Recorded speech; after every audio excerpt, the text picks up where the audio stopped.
This is Chaos Radio 95.9 in Austin, Texas. I'm Scott Horton. This is Anti-War Radio. And introducing, welcoming back to the show, the great investigative reporter, Robert Dreyfuss. He writes occasionally for Rolling Stone, Mother Jones, The Nation. He's the author of, I would have to say, for people interested in what's going on in the Middle East, the most important book of the new millennium in terms of the history of American policy in the Middle East, Devil's Game, How the United States Helped Unleash Fundamentalist Islam. Robert Dreyfuss, welcome back to the show, sir. My pleasure. Thank you. It's great to have you here. And, well, I was going to start with a joke, but I realize now it's not that funny. So I'll just start with this terrible headline. U.S. says Iran using Hezbollah fighters in Iraq. And this is the Associated Press, running in the International Herald Tribune today. Baghdad, a U.S. general said Monday that Iran was using the Lebanese Shiite militia Hezbollah as a proxy to arm Shiite militants in Iraq, and that elite Iranian Quds forces helped militants carry out a January attack in Karbala that killed 5 Americans. The claims were an escalation in U.S. accusations that Iran was fueling violence in Iraq, which Tehran has denied. It was the first time the U.S. military said that Hezbollah had a direct role. So tell me, award-winning investigative reporter Robert Dreyfuss, do you have any indication that this is true, that Hezbollah is now getting involved in the war in Iraq? Well, I mean, I think it's possible because pretty much everybody is involved in the war in Iraq now. We've created a sinkhole, and there's no power within 1,000 miles of Iraq that can avoid paying attention, because all of their national security interests could go right down that sinkhole if Iraq falls apart. So not only the United States and the British and others, but Iran and Turkey and Saudi Arabia and Syria and Jordan and all the rest of the Arabs and other big powers, and everybody's got to start paying attention because we've created such a mess there. So, look, Hezbollah, I mean, they may be involved in, creating some mischief there. But the fact is that Iran and the United States are pretty much the only countries left that are supporting the current Iraqi government. Prime Minister Maliki has put together a Shiite regime in Baghdad, which is heavily pro-Iran, which has the full support of the Iranian government. This top Iranian official just gave an interview to Newsweek over the weekend in which he said that we're, fully supporting Maliki and so on. So, if the Iranians are meddling in Iraq, it's mostly to keep this current government in power, which is also what the Bush administration is trying to do. So I think it's highly misleading to blame Iran for the trouble in Iraq. In fact, almost all of the people who are fighting us are either Sunni insurgents who've been the backbone of the resistance for the last 4.5 years, but also, to some degree, kind of some scattered Shiite resistance groups, some of them which are tied to Sadr, some which may get a limited amount of support from Iran, just so Iran can play all sides. This is very complicated. I don't think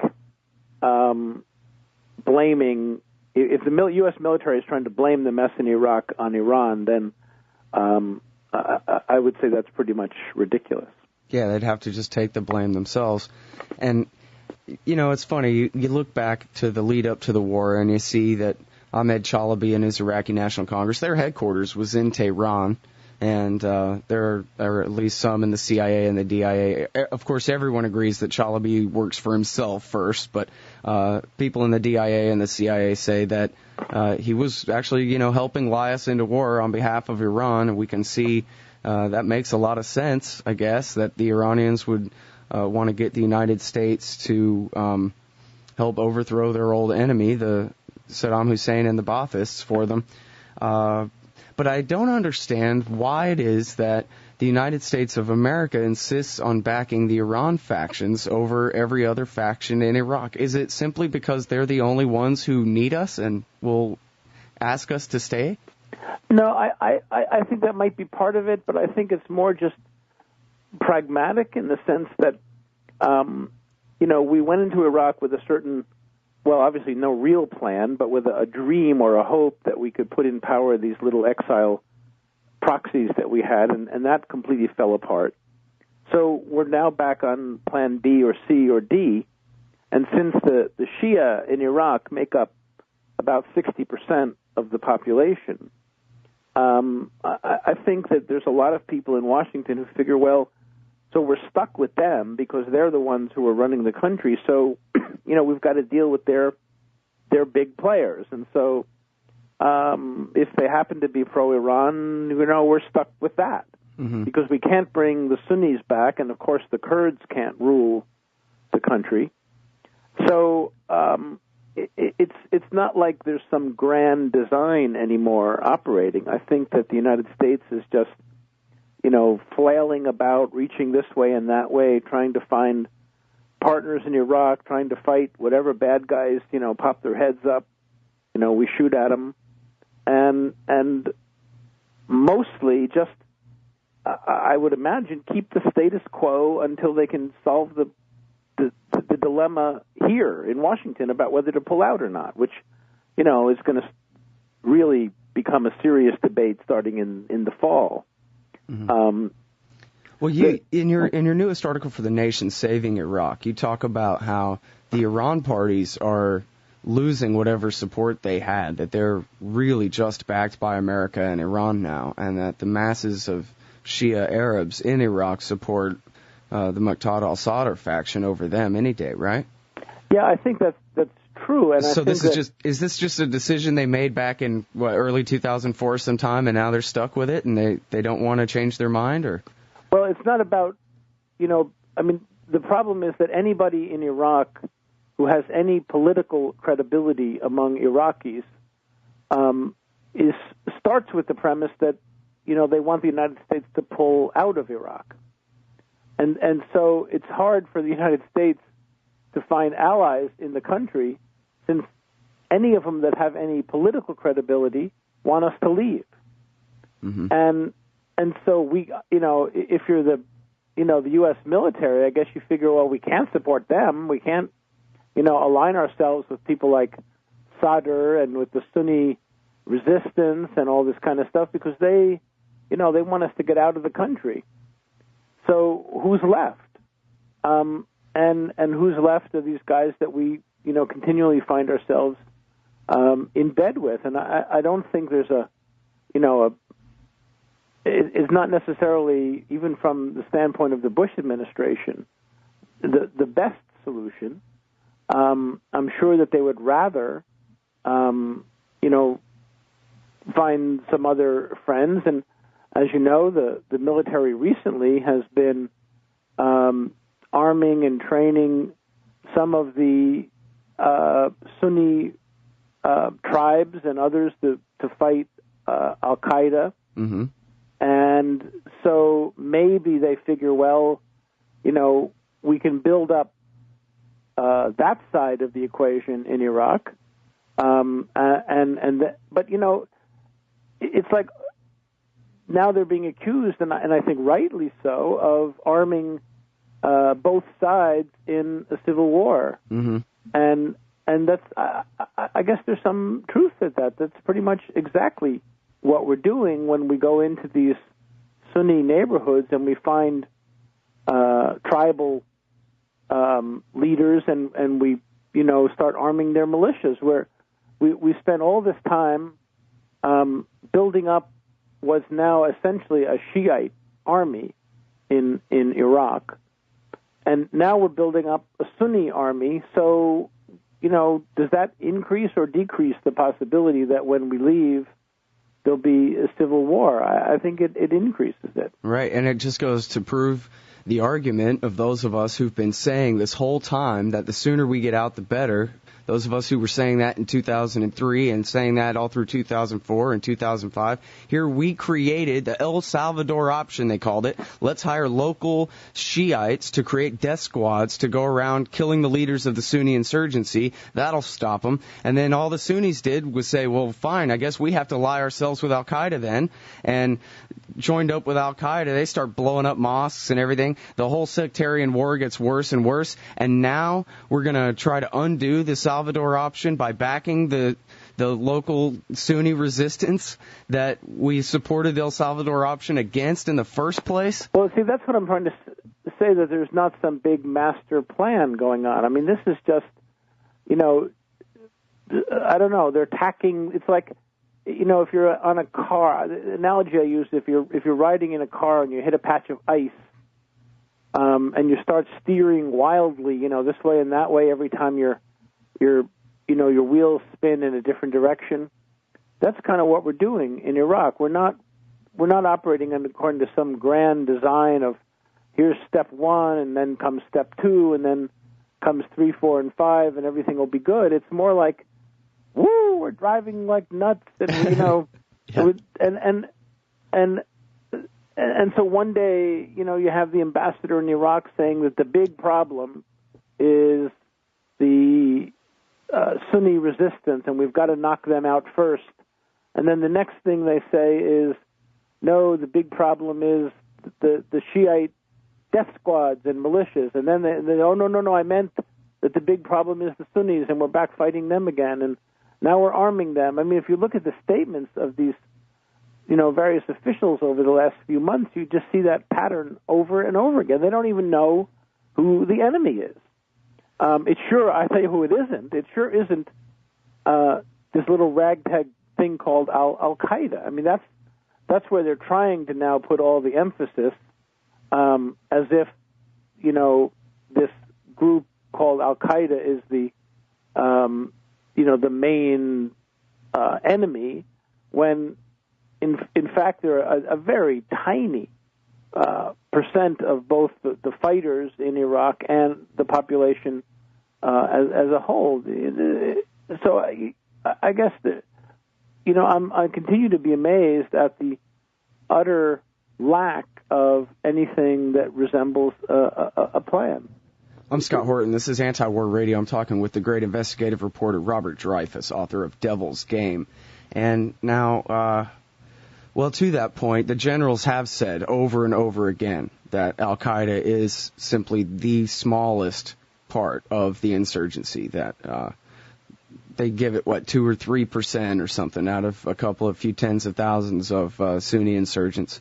The tiniest proportion of them, according to the American generals on the ground, are Al-Qaeda, and yet, as you point out, we see, especially just in the last couple of few weeks, this propaganda push, I don't know what else to call it, to accuse everybody in Iraq who fights or resists the occupation of being Al-Qaeda.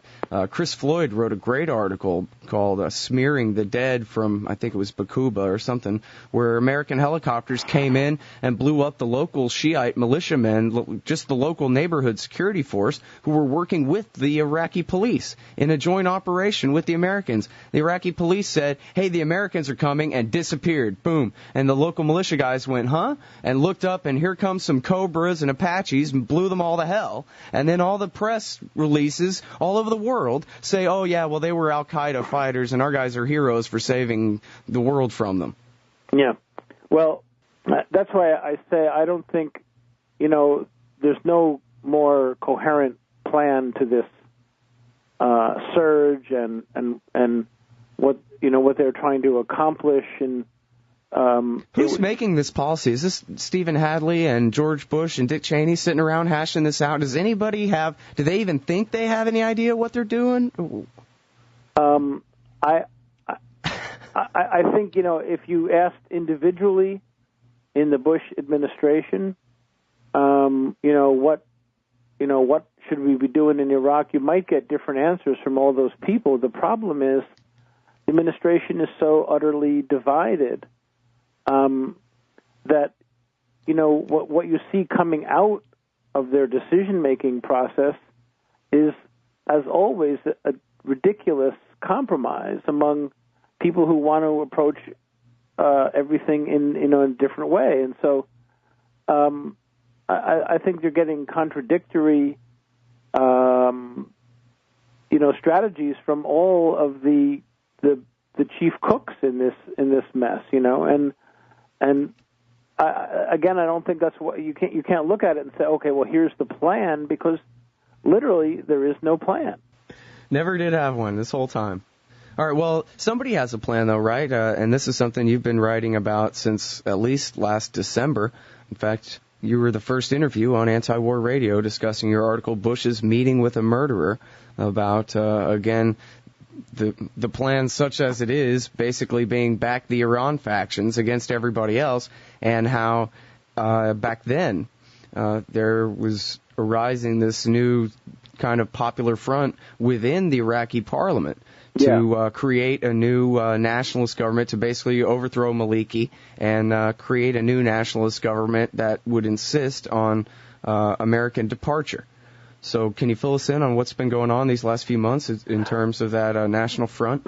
Well, the first thing you have to say is that there's the population of Iraq, the massive majority of at least the Arab part, the Shia and the Sunni Arabs, want the United States to leave. And to accomplish that end, there are at least 5 or 6 different political parties within the Iraqi framework, plus the armed fighters who are not necessarily part of the political process that also want the United States to leave.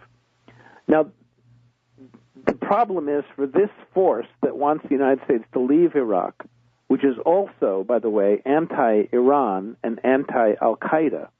So they've got, these sort of nationalist Iraqis have 3 separate opponents: the United States, Al-Qaeda, and Iran.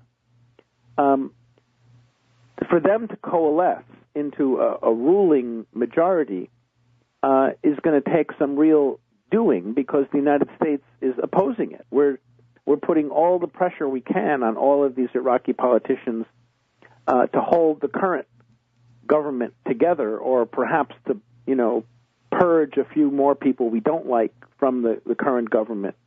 So we'd be left with just the 2 Shia parties, SCIRI and Dawa, and the 2 Kurdish parties as the core of something called the Iraqi government. But that government would have zero support outside of Baghdad. Right. This is the one we've really been supporting all along, the Iran/Kurdish compromise. Right. Now, on the other side, the nationalists that you mentioned before, those people include more and more Shia, and I think you have to put Muqtada al-Sadr in that camp, this kind of wild-eyed cleric who, whatever else he is, he's not a stooge of either Iran or the United States.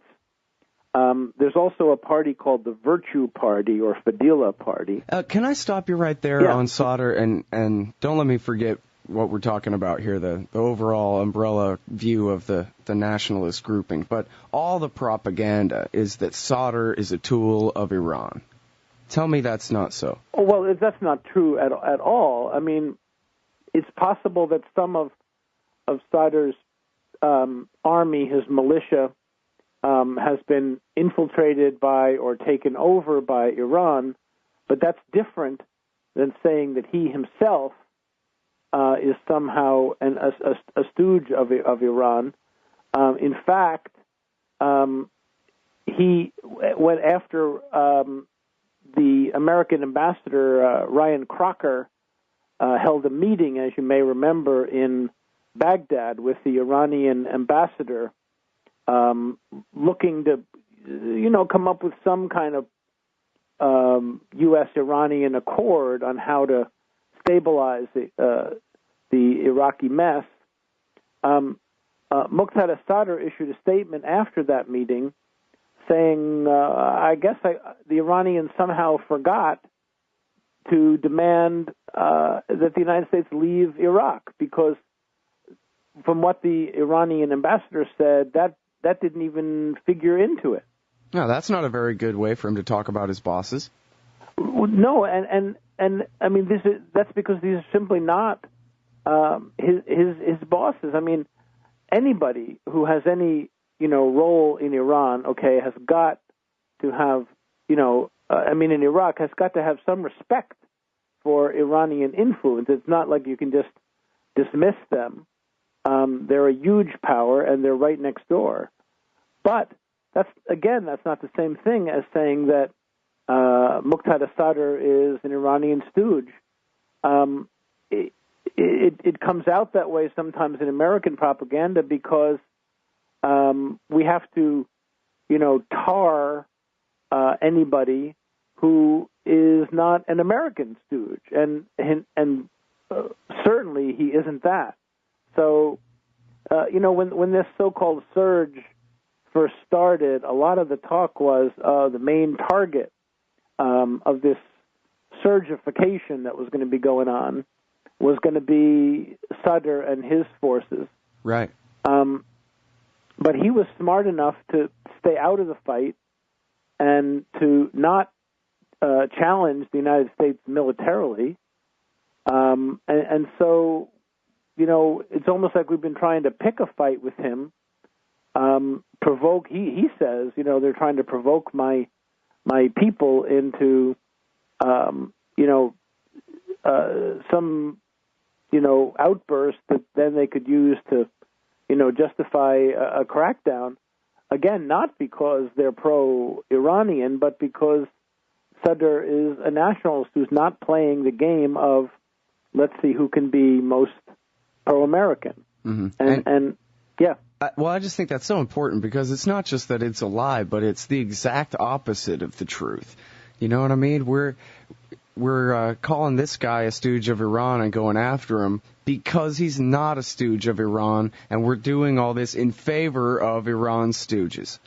Well, you may remember that last December, the American troops in Iraq and the CIA apparently raided the headquarters of the Supreme Council for the Islamic Revolution in Iraq. They have a huge compound in downtown Baghdad, and lo and behold, they managed to find in this compound several top officials of the Iranian Revolutionary Guard who were consorting and consulting on providing weapons and other kinds of support to the Supreme Council for Islamic Revolution in Iraq, which is the main religious Shiite party that's part of the government. Right. So, and there's a long pattern. I just wrote a big piece for the American Prospect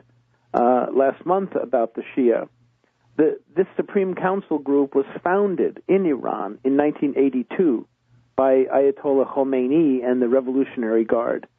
And its entire existence for the next 20 years until the American invasion of Iraq was as an adjunct of Iran's intelligence and military. And it all of its leaders were in Tehran, all of its troops and its brigades, the Badr Brigade, were maintained and armed and trained by the Iranian Revolutionary Guard. So this party is intimately connected to Iran. So to turn around and say, yeah, we support them, and to invite the Hakim family to the White House, when they are the main Iranian allies in Iraq, and then say, and we're going after Sadr because he's pro-Iranian, that just makes no sense. Right. Okay, now, I'm sorry, because there's another tangent I could go off from there, but I'll try to get back to it. Tell me about this Fadila party. Well, Fadila party is also a Sadrist party in that there's a cleric that is kind of their spiritual leader who is a follower of Muqtada Sadr's father and uncle, who are longtime respected, fundamentalists, of course, clerics in the Shia community, but they're separate from Muqtada Sadr's force, so they have a separate party. I think they have 15 seats in the parliament, and Sadr's group has about 30 seats. So right there you've got 45 members of the Iraqi parliament who are Shia, and probably another 10 who are independent Shia.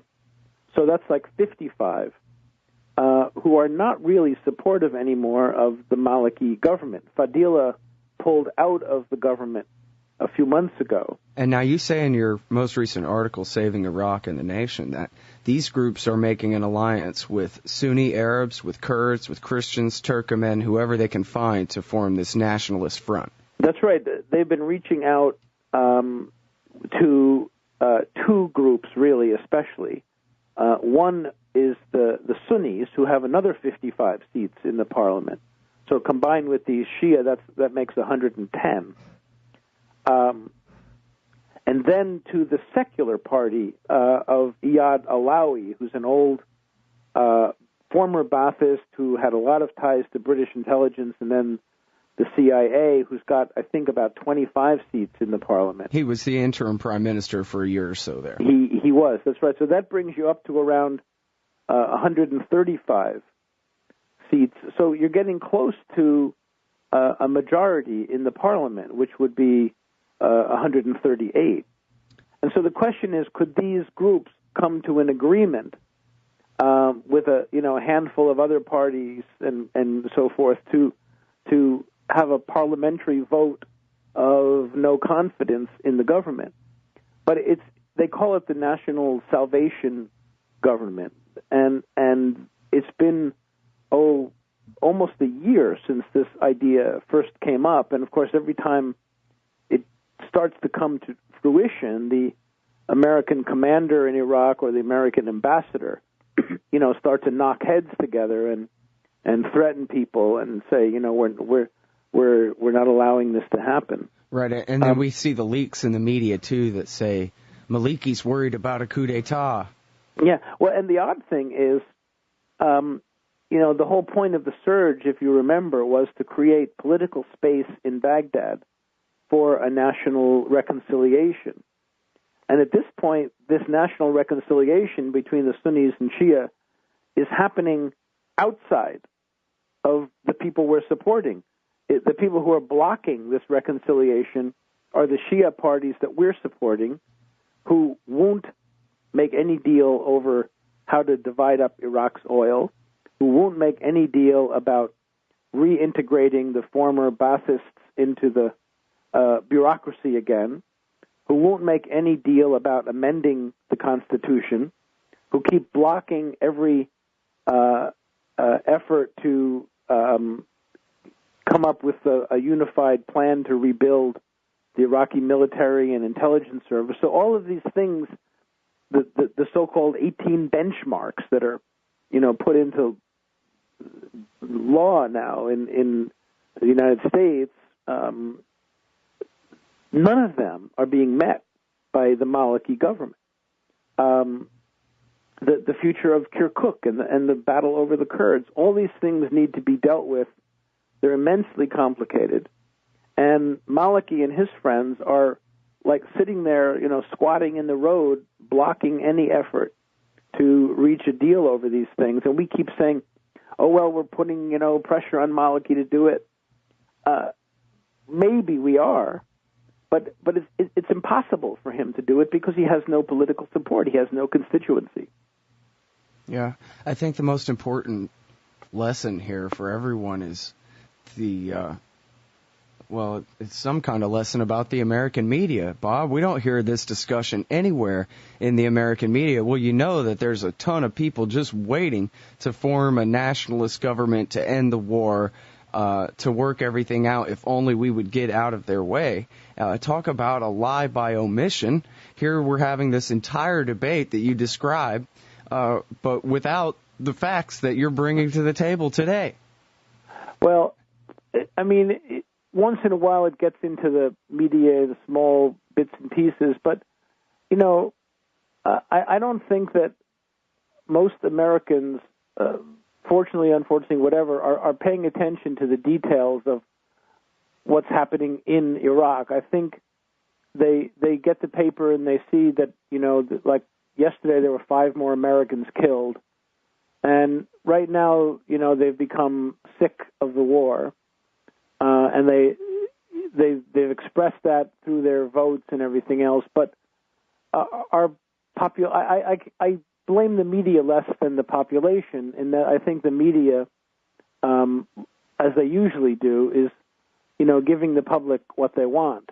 And unfortunately, the public is not interested enough in the details of Iraqi politics for it to become a focus of media attention. And it's an accomplishment, I would say, so far, that we've gotten the public to even, grapple with the fact that this war has gotten out of control. If you remember, it wasn't too long ago that this war had, quite a bit of public support, including at the beginning of the war in 2003, despite all the, informed comments saying that it was going to be a disaster if we pursued it. The president had, at that point, still a great deal of public support. And now that public support has eroded. So I don't know. I have trouble saying that the media is the problem. I think the two big problems, the ones we need to focus on, are the fact that the Bush administration is still running the show, and badly, and that the American public hasn't shown the appetite for demanding, the kind of news that they would get. They'd rather hear about Paris Hilton, and that's what they get from the media. It's not a conspiracy by the media to, divert people's attention with Paris Hilton, but they look at their rating numbers and they say, yeah, this is what these people want. They want to see the stuff about Paris Hilton. And so, even Paris Hilton says it's dumb.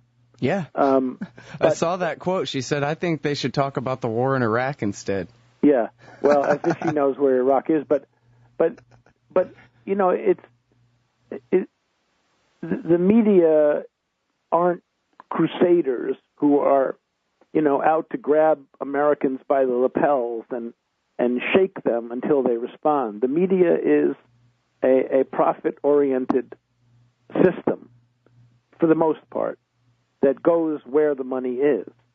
And right now, the money is not on, intricate reporting about Iraq. Now, that said, I mean, I'm not defending the media completely, because they ought to be, raising all of these questions that I'm raising repeatedly with the president, with, elected officials, in Congress and so forth, and hammering away. But again, if a lot of these reporters, they themselves don't understand the situation.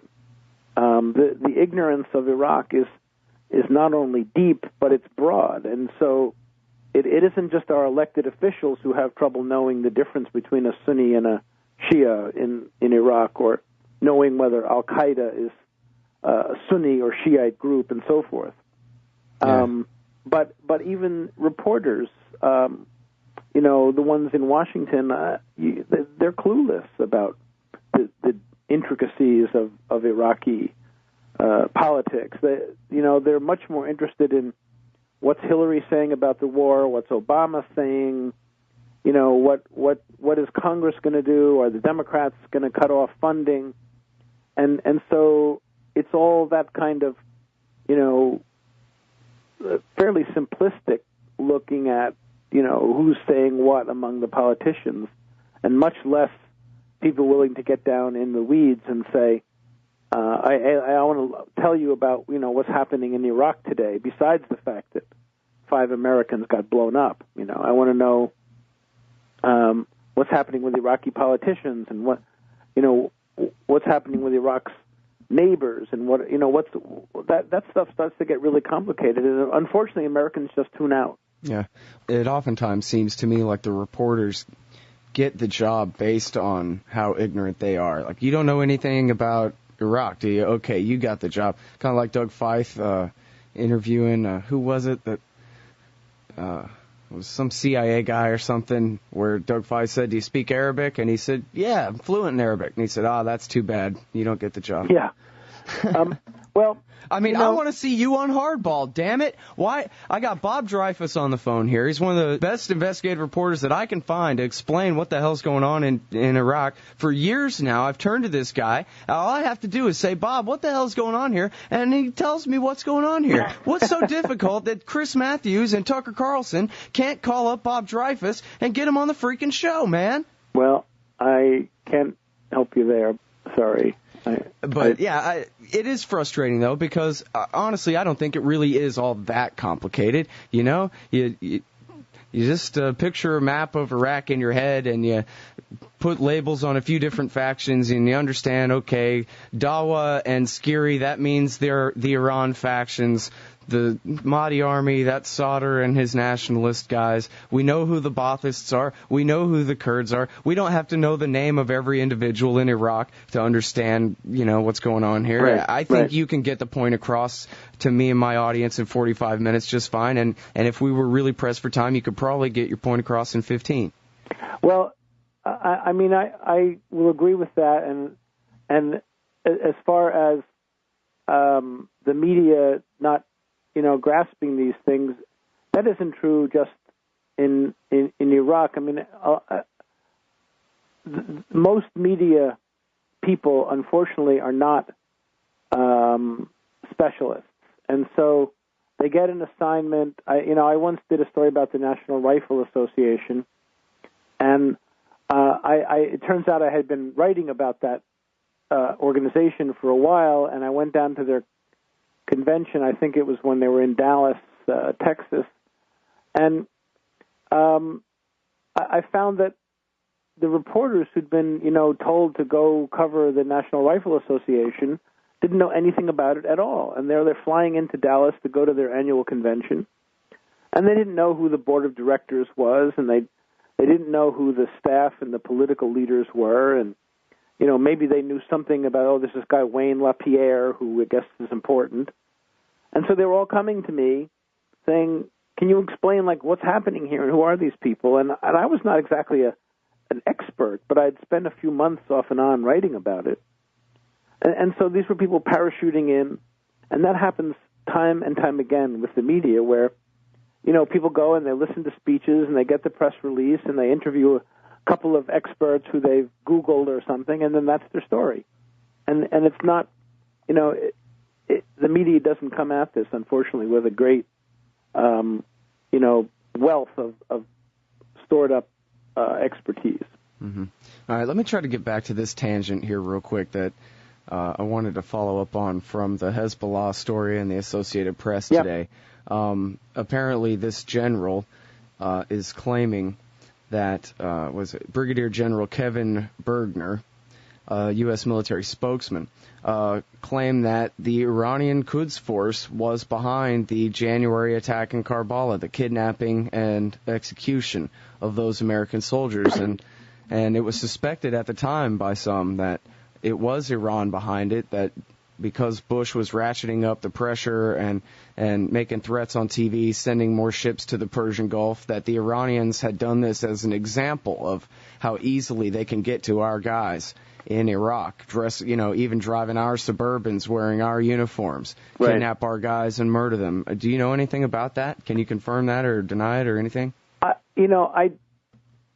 remember the incident, of course, very well, and in terms of being able to know whether Iran was behind it or not, I just don't have, information that would, tell me either way. But I guess I'm skeptical, only because, now they're coming to this late and saying, "Oh yeah, we've looked into this and we've decided that Iran is responsible." I don't know.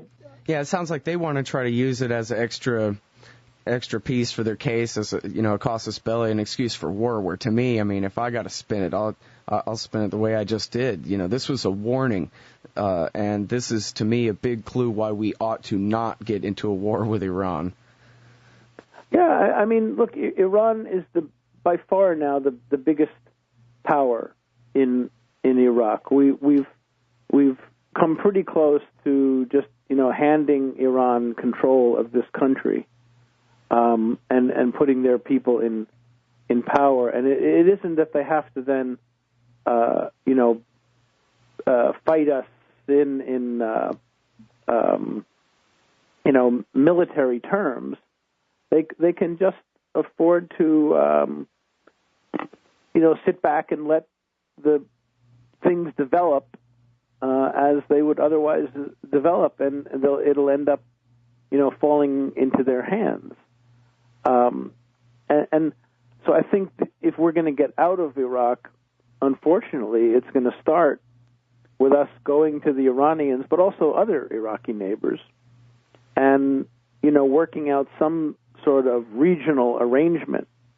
And that means giving Iran something. It means making a deal with Iran where they're willing to, give up some influence in Iraq and rein in some of these Shia forces that are out of our control. And we're going to do that instead of just turning it over to the nationalists who are waiting in the wings right now. Well, I mean, we can't, destroy these pro-Iranian forces. They're powerful. There's got to be a compromise.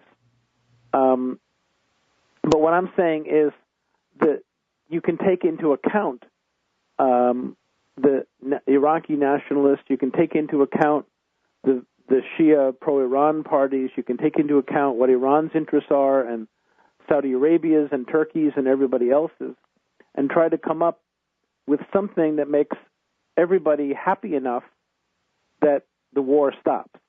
And I think that's doable. I think you can achieve that if it's carried out under United Nations auspices and internationalizing the crisis and everything else. But it's not something that we can solve ourselves as the United States, and it's certainly not something that we can solve militarily. So you think we need to get the United Nations in on it? In what way?